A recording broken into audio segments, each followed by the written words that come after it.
Every morning, they mocked her. Every evening, they humiliated her.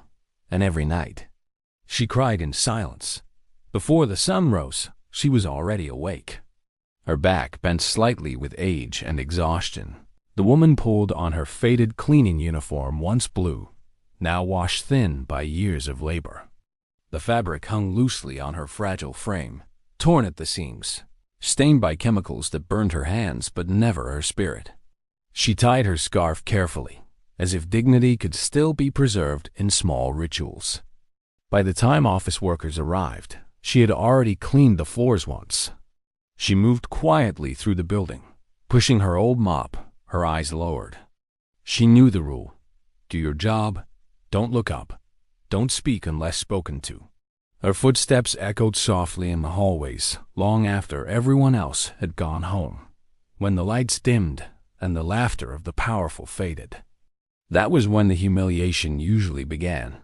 "Hey, old woman, didn't you clean here properly?" A young employee would shout, kicking dirt deliberately onto the floor she had just wiped. A manager snapped his fingers at her like she was invisible. "Are you deaf? I told you to finish this floor before you leave." Sometimes laughter followed. Sometimes silence worse than laughter. Even the security guards treated her like she didn't belong. They searched her bag roughly every night, accusing her of stealing things she had never touched. When she tried to explain, they waved her away. "Move," one of them said once, shoving her slightly. "You people are all the same." She said nothing. She never raised her voice, never defended herself, never complained. At lunch breaks, she stood alone, eating scraps or nothing at all, while others talked loudly nearby. They mocked her accent. They laughed at her shoes. They called her worthless, dirty, replaceable. And she endured it. Because she needed the job. Because someone depended on her. When night finally came and the building emptied, she cleaned again slowly, carefully wiping away the footprints of people who never saw her as human. When she finished, she sat alone in the storage room, her tired hands shaking as she pressed them together in silent prayer. That was when the tears came. Not loud, not dramatic. Just quiet tears that fell onto the same floor she had cleaned all day. She cried for her pain. She cried for her loneliness. And she cried for a son she hadn't seen in years, the one she had sacrificed everything for. She had no idea that far away, powerful decisions were being made. No idea that someone had been watching. No idea that the same building where she was treated like nothing was about to become the place where truth would explode. Because what they didn't know was that the woman they crushed every day was the mother of the new billionaire CEO. The office building rose high above the street, its glass walls reflecting the morning sun like a symbol of success and power. Every day, luxury cars rolled into the parking lot, polished SUVs, sleek sedans, engines humming softly as well-dressed men and women stepped out, phones pressed to their ears, confidence in their stride.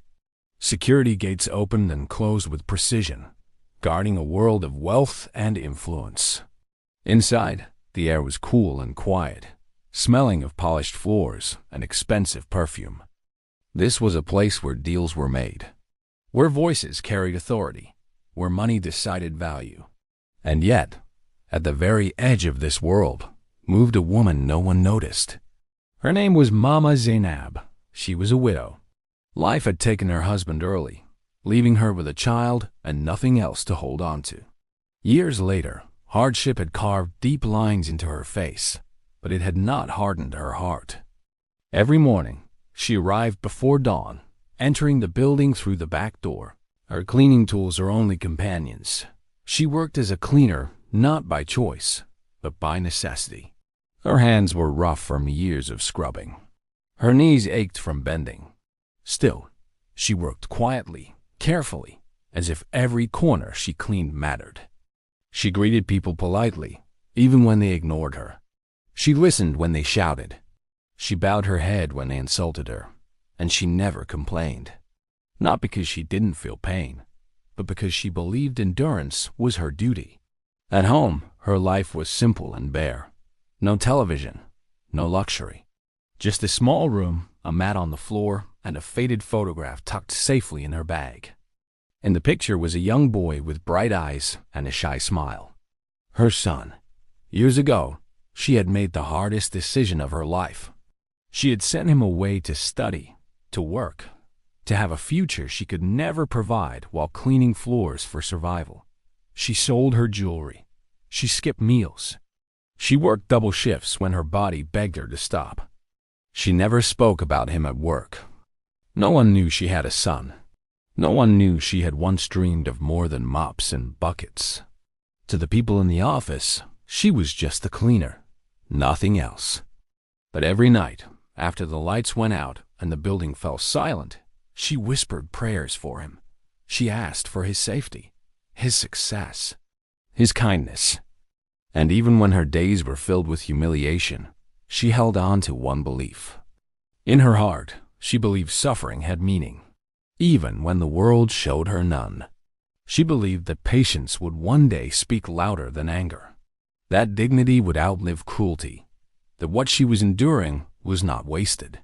What she did not know, what no one in that building could imagine, was that the boy she prayed for had grown into a man of great power. And soon, the distance between the woman cleaning the floors and the world of luxury above her was about to disappear. Not by chance, but by truth. Every day followed the same cruel rhythm. Mama Zainab arrived before the first employee unlocked their office door. The sun was barely awake when she began wiping desks, mopping floors, and emptying bins filled with the remains of other people's comfort. She worked quietly, moving like a shadow through corridors that would soon be filled with voices that never spoke kindly to her. By mid-morning, the building came alive. Employees walked past her without greeting, some stepping deliberately into the wet floors she had just cleaned. When she tried to warn them, her voice soft, warm by age, barely reached them. "Watch where you're going, old woman," one young man snapped, laughing with his friends. "Is that how you speak English?" They mocked her accent openly, repeating her words in exaggerated tones. Laughter followed her like an echo, sharp and careless. Mama Zainab lowered her head and continued mopping. Her clothes became another source of ridicule. Her uniform was clean, but old-patched at the elbows, faded from years of washing. "Doesn't this company give you better clothes?" A woman sneered one afternoon. "Or is this the best you can do?" Mama Zainab smiled faintly and said nothing. Age, too, was turned into a weapon. "You should be at home resting." Someone joked loudly. "Why are you still working? Haven't you suffered enough?" The words cut deep, but she swallowed the pain and pushed her bucket forward. The manager was worse. He walked with authority and impatience, always looking for someone to blame. And more often than not, that someone was Mama Zainab. "Why is this floor still dirty?" He shouted one morning, pointing angrily. She glanced down in confusion. She had cleaned it less than an hour ago. "I'm sorry, sir," she said quietly. "I will clean it again," he scoffed. "Sorry, doesn't pay my salary. If you can't do your job properly, I'll find someone else." The threat hung heavy in the air. Every week, it was the same. "Don't make me fire you. You are replaceable. Be grateful you even have this job." Sometimes things went missing: office supplies, personal items. Mama Zainab was always the first suspect. "Search her bag." A security guard would say she never resisted. She opened her bag calmly, showing her cleaning cloths, her worn sandals, and the small photograph of her son she carried everywhere. They never apologized when they found nothing. Instead, they laughed awkwardly and waved her away. "Go, but don't let it happen again." She accepted the humiliation without protest. When mistakes happened, there were not hers spilled coffee, broken equipment, dirty offices left by careless staff. Blame still found its way to her. "I'm sorry," she said again and again, even when she knew she was innocent. The apology had become a shield. Not to admit guilt, but to survive. At lunch, she sat alone in a corner, eating slowly if she had food at all. Other workers spoke loudly nearby, making sure she heard them. "Imagine being her age and still scrubbing floors," one voice said. "Some people are born to suffer," another replied casually. Mama Zainab pretended not to hear. She focused on her hands, hands that had raised a child alone, hands that had cleaned floors and carried pain without bitterness. Inside her, something whispered that this was not her final story. But the world saw only silence, and silence, to them, meant weakness. The narrator's voice settles in, firm and reflective. They mistook her silence for weakness. They did not know the strength it took to endure without breaking. They did not know the sacrifices hidden behind her bowed head. They did not know that patience was her armor. And most of all, they did not know that every insult, every threat, every false accusation was being quietly witnessed, not by fate alone, but by the very son she had suffered for, now watching from a distance, learning exactly who deserved respect and who did not. The humiliation continued, but so did her dignity, and that difference would soon change everything. When the day finally released her, Mama Zainab returned home long after the city lights had begun to flicker. Her steps were slow, measured, as if her body was carefully rationing what little strength remained. The road to her room was narrow and uneven, lined with small houses pressed close together, each one carrying its own quiet stories of survival. Her home was a single room. The walls were bare, the paint cracked and peeling in places where rain had found its way inside. A thin mat lay on the floor beside a low wooden stool. In one corner sat a small stove that worked only when it felt like it. There was no television, no fan, no comfort beyond necessity. She placed her bucket down gently and sat for a moment, breathing deeply. Hunger greeted her like an old companion. Some nights she had a small meal waiting, rice stretched thin, soup without meat. Many nights, like this one, there was nothing at all. Mama Zainab poured herself a cup of water and drank slowly, letting it settle her stomach. She told herself it was enough. She had learned how to silence hunger without complaint. She skipped meals, not because she was careless, but because sacrifice had become a habit. Before lying down, she knelt beside her mat. Her movements were slow, reverent. She folded her hands, closed her eyes, and began to pray. Not for herself, never for herself. She prayed for her son. "Wherever you are," she whispered, her voice barely louder than breath, "may you be safe. May your path be clear. May you never lack." She pictured his face as she remembered it, last young, hopeful, carrying dreams she could not afford but refused to kill. The memory brought both comfort and pain. It had been years since she last saw him. Letters were rare, calls even rarer, but she trusted him. She believed in the seeds she had planted. Her eyes drifted to the small photograph tucked carefully beneath her folded cloth. She picked it up, tracing the edges gently with her thumb. And then the memories came. She remembered the day she sold her wedding ring. It had been the only valuable thing she owned, simple, worn, but heavy with meaning. She stood in the market, her heart pounding, as she handed it over in exchange for money that barely covered her son's school fees. That night, she cried silently, not because of the ring, but because she feared it still might not be enough.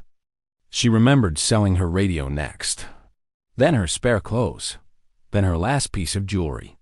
Each time, she told herself it was temporary. Each time, she reminded herself why she was doing it. For your future, she had told her son, pressing the money into his hand. Education is the only thing no one can take from you. She remembered encouraging him even when she herself was breaking. When he doubted himself, she spoke strength into him. When he worried about money, she smiled and said she had enough. When he apologized for being a burden, she corrected him gently. "You are my purpose," she told him once. "Not my burden." There were days she worked through illness. Nights she returned home shaking with exhaustion. Mornings she woke up unsure how she would continue. Still, she never begged. She never stole. Opportunities came wrong ones. A man once offered her money in exchange for silence about something she had seen. She refused. Another time, someone suggested she take things from the office. "They won't notice," they said. She shook her head firmly. "I will not feed my child with shame." Poverty tested her, but it did not own her. Back in her small room, Mama Zainab lay down slowly, her joints aching. She pulled her thin cloth over herself and stared at the ceiling. Hunger pulsed through her body, but her thoughts were calm. She had given everything she had not to the world, but to one boy who carried her hope forward. Whatever humiliation she endured during the day, she left it outside her door at night. In this quiet space, she reminded herself who she truly was. Not a cleaner, not a burden, not weak. She was a mother. And somewhere beyond the walls of that small room, the sacrifice she had poured into another life was growing into something powerful, something that would soon return. She closed her eyes and whispered one final prayer. Let my suffering end with me, unaware that her prayer was already being answered. Far from the noise of the office building where Mama Zainab bent her back each day, a very different world had been shaping her son. Years earlier, when he left home with a small bag and a heart full of determination, no one expected much from him. He was just another poor boy from a struggling neighborhood, carrying his mother's sacrifices on his shoulders and her prayers in his pocket. But what the world saw as weakness became his fire. Abroad, life did not welcome him gently. He studied during the day and worked at night. He cleaned restaurants, loaded trucks, and slept on thin mattresses in shared rooms. Many times, hunger followed him just as it followed his mother back home. But whenever exhaustion threatened to defeat him, he remembered her hands cracked, trembling, yet never empty of love. She is suffering, so I can stand, he told himself. I must not fail. He excelled quietly. Professors noticed his discipline. Employers noticed his integrity. Investors noticed his rare ability to combine intelligence with humility. While others chased quick success, he focused on long-term growth, guided by the values his mother had sown into him. Years passed. The boy became a man. The man became a force. Through honest work, innovation, and relentless perseverance, he built a reputation that crossed borders. He entered boardrooms not as someone begging for opportunity, but as someone creating it. Deals were made. Companies grew. Fortunes followed. Yet even as wealth found him, pride never did. He sent money home when he could, though his mother rarely asked. He stayed quiet about his achievements, believing that success spoken too loudly often forgot where it came from. Then came the offer. A major corporation, one with offices spread across Africa, needed new leadership. The board wanted someone visionary, disciplined, and uncorrupted by excess. After months of evaluation, the decision was unanimous. He was appointed the new CEO. The name was signed, the contract sealed. And the company he would now lead? The very same company where his mother worked as a cleaner. When he saw the company name on the document, his hands froze. His heart sank, not with fear, but with something heavier. Truth. He could have announced himself immediately. Arrived with headlines. Called his mother forward and lifted her from the shadows in one dramatic moment. But he didn't, because before power, he needed understanding. He returned quietly. No press, no celebration, no announcement. He arrived as a visitor, simple suit, calm demeanor, unassuming presence. To some, he appeared like a junior consultant. To others, a temporary staff member. No one suspected the truth. From the moment he stepped into the building, he felt it. The tension. The hierarchy. The invisible lines between those who mattered and those who didn't. He walked the corridors slowly, observing everything. And then he saw her. His mother, Mama Zainab. She was mopping the floor near the elevators, her movements careful, familiar.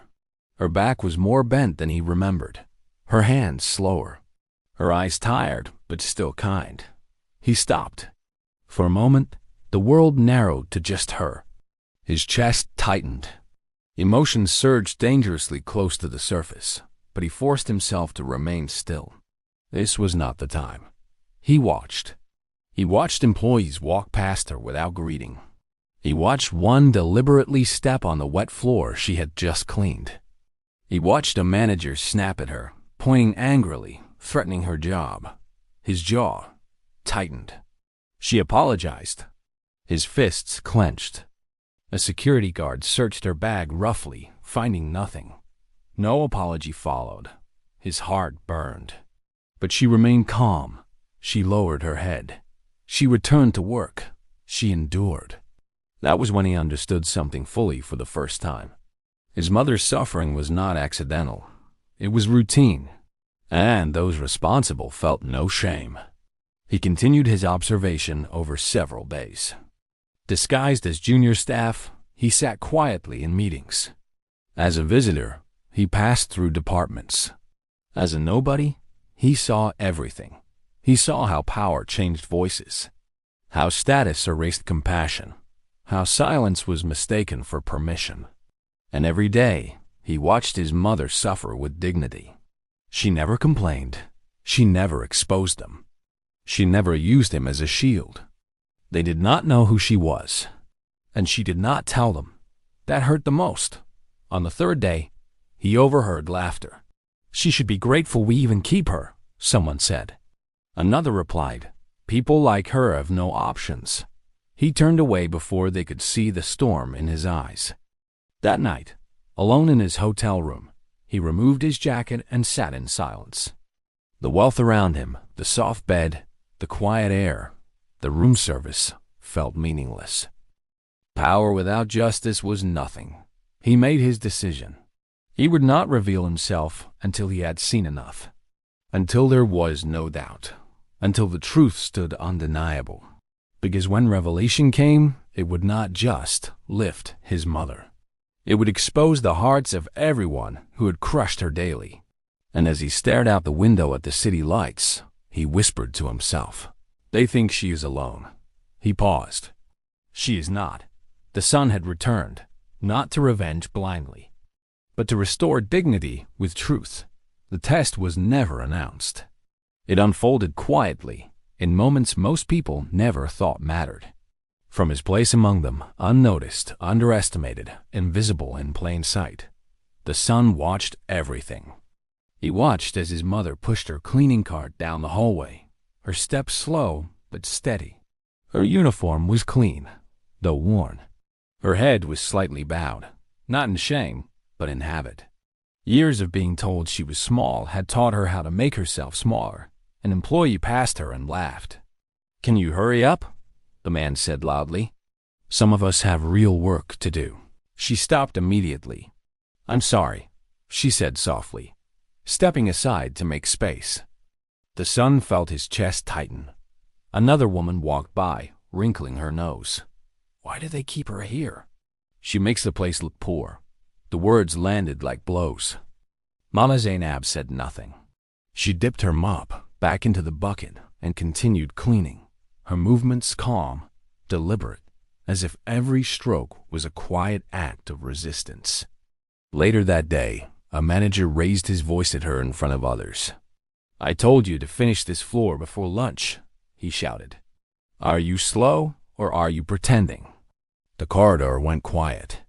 People watched, waiting for her to react. "I finished it, sir," she said gently. "But I can do it again." The manager scoffed. "You people never do anything right." The son looked away for a moment, his jaw clenched so tightly it hurt. Anger surged through him hot, immediate, dangerous. Every instinct in him screamed to step forward, to end it all right there. But he stayed still. This was the test, not of her, of them. At lunch, he followed from a distance as she sat alone near the storage area, eating slowly from a small container. A young employee nearby complained loudly about a missing file. "It must be her," someone said casually. "Who else?" Security was called. The son stood close enough to hear his mother's quiet voice as they searched her bag. "There's nothing there," she said calmly. "You can look." They found nothing. No apology followed. "Go," one guard said impatiently. "And be careful next time." She nodded and returned to her work without protest. Later, someone approached her with a mocking smile. "Why don't you complain?" the woman asked. "Don't you see how they treat you?" Mama Zainab paused, then shook her head gently. "They are doing their jobs," she replied. "Everyone is under pressure." The son felt his breath catch. She was defending them, defending the very people who humiliated her daily. When another employee kicked dirt onto a freshly cleaned floor and left, Mama Zainab simply picked up the mop again. "It's okay," she said quietly. "I will clean it." The son turned away, eyes burning. This was not weakness. This was strength refined by suffering. As the days passed, the pattern became clear. She never gossiped, never cursed, never plotted revenge, never used her pain as a weapon. Even when someone apologized half-heartedly, she accepted it without bitterness. "It's all right," she would say. "We all have hard days," every word carved deeper into the son's heart. At home, he sat alone in silence, replaying everything he had seen. The memories of his childhood flooded back, his mother waking before dawn, returning late, smiling even when tired, hiding hunger behind encouragement. He realized something painful and profound. She had raised him to succeed, but she had also raised herself to endure. And endurance had come at a cost no one had the right to demand. On the fourth day, the manager threatened her again. "Next mistake," he said sharply, "and you're gone." Mama Zainab bowed her head slightly. "I understand, sir." That was the moment.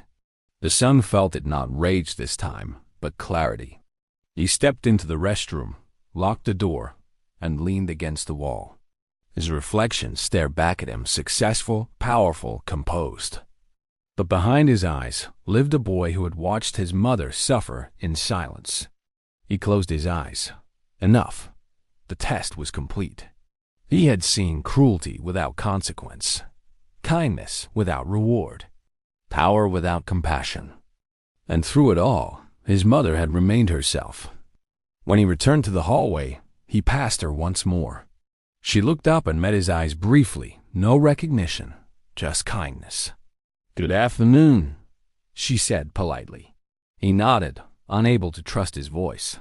That evening, he made the call. "Call a company-wide meeting tomorrow," he said calmly. "All staff. No exceptions." There was a pause on the other end. "May I ask the reason?" "Yes," he replied. It's time the truth was told. He hung up and sat quietly. The decision was made. The test had revealed everything he needed to know, not about his mother, whose heart was already proven, but about the world that believed humility was weakness and power meant permission.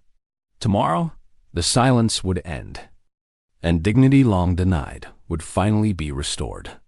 The message came without warning. A short notice flashed through emails and office screens early that morning. Mandatory company-wide meeting. All staff must attend. Immediately. Confusion spread like smoke. Meetings were rarely called without notice. People whispered as they left their desks, adjusting jackets, straightening ties. Managers exchanged uneasy looks. Security guards stood more alert than usual. Something was wrong. In the main conference hall, rows of chairs filled quickly. Employees sat stiffly, nervous laughter cutting through the air. No one knew the reason, but everyone felt the tension.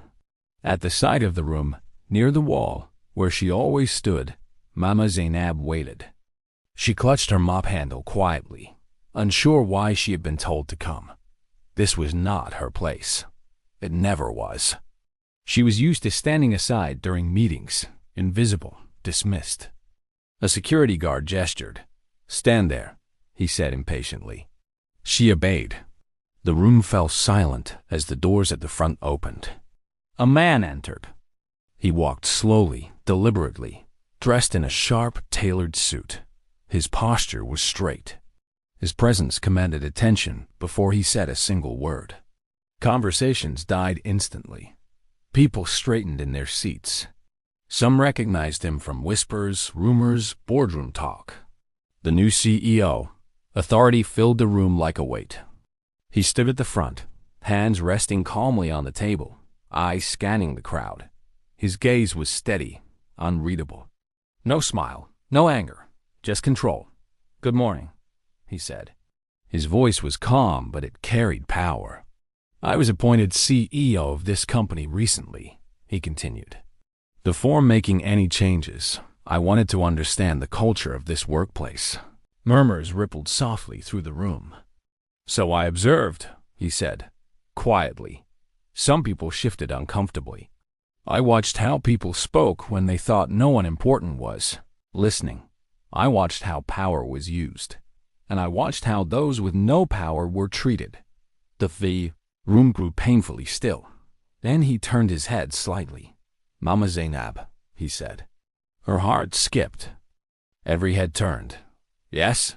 she replied softly, startled. "Please," he said gently. "Come forward." Gasps filled the room. "The cleaner?" "Forward." She hesitated, confusion written across her face. Slowly she walked toward the front, eyes lowered, hands trembling slightly. She felt exposed, like she was about to be blamed for something she didn't understand. She stopped a few steps from him. The CEO turned fully toward her. And then, in a voice that shattered the room, he said, "This woman is my mother." Silence, not a sound. No breath, no movement. Time seemed to freeze. Mama Zainab's eyes widened. Her knees weakened. "My son?" she whispered, disbelief trembling in her voice. He stepped closer. "Yes, Mama," he said softly. "It's me." A collective shock washed over the room. Faces drained of color. Mouths fell open. Those who had mocked her stared in horror. The CEO turned back to the crowd. "For days," he said, voice steady but cutting, "I watched how you treated her. No one spoke. I watched you insult her accent, mock her clothes, threaten her job, blame her for what she didn't do." He paused. "And I watched her apologize, even when she was innocent." Shame spread visibly now. Some people lowered their heads. Others stared at the floor, unable to meet his eyes. "You mistook her silence for weakness," he said firmly. "You were wrong." He took a breath. "This company will not tolerate cruelty disguised as authority." Then came justice. Managers who had abused her were called by name. Each accusation landed like a hammer. "You are removed from your position. Your promotion is revoked. You will issue a public apology." Some tried to speak. He raised a hand. "No excuses," he said. "You had choices." One by one, power crumbled. Then he turned back to Mama Zainab. "She worked here with dignity," he said to the room. "She fed a future while starving herself. She never begged. Never stole, never complained." His voice softened. "Today, I honor her." He took her hand gently and guided her to the center of the room. "This," he said, "is what strength looks like." Applause began slowly hesitant, ashamed, then grew louder. Not celebration, respect. Mama Zainab stood frozen, tears streaming freely now. She tried to speak, but emotion overtook her. The crowd felt it. Shame, fear, and finally respect. The room had witnessed something irreversible. Power had bowed to dignity, and silence long mistaken for weakness had spoken louder than anything ever shouted. The hall slowly emptied, but Mama Zainab and her son remained behind. The applause had faded. The whispers had stopped. What remained was a quiet stillness, heavy, sacred, and real.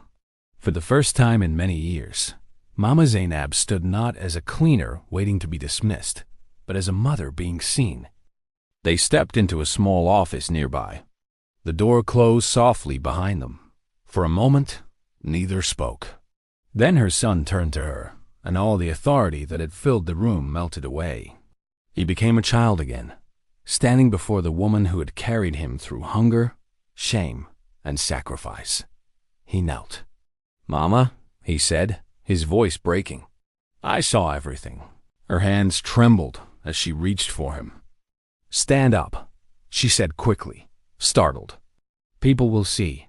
I don't care," he replied gently. "I need you to hear this." He stood again, holding her hands now, his eyes shining with emotion.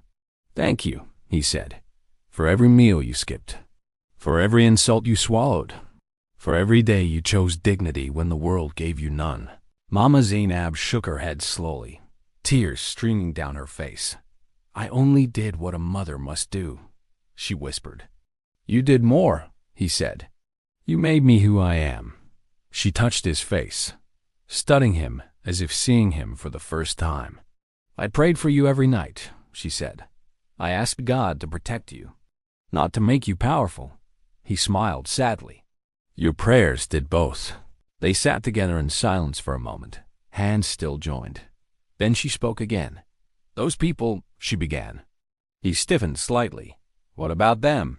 She inhaled deeply. "I forgive them." He looked at her, surprised. "They didn't know better," she said softly. "And bitterness would only make me like them." He lowered his head, humbled. She had endured cruelty without hatred. And now she chose mercy without weakness. The narrator's voice returns, slow and deep, settling into the moment like truth itself. Never mock someone because of their position. You may be insulting the future. Mama Zainab rose slowly and looked out the window. Below, the same people who once ignored her walked the same halls, but something had changed. Not the building, not the uniforms. Perspective, power had shifted. Dignity had spoken. As she prepared to leave the building that day, not as a cleaner, but as a mother honored, the sun walked beside her. Not in front, not behind, beside. And the narrator speaks once more, reflective and steady.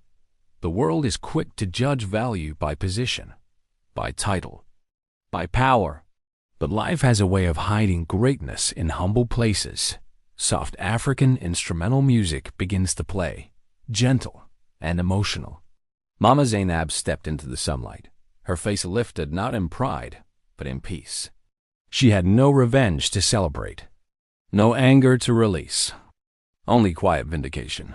The screen slowly darkens, and one final question appears, lingering longer than the story itself. How many people do we mistreat just because we think they are nothing?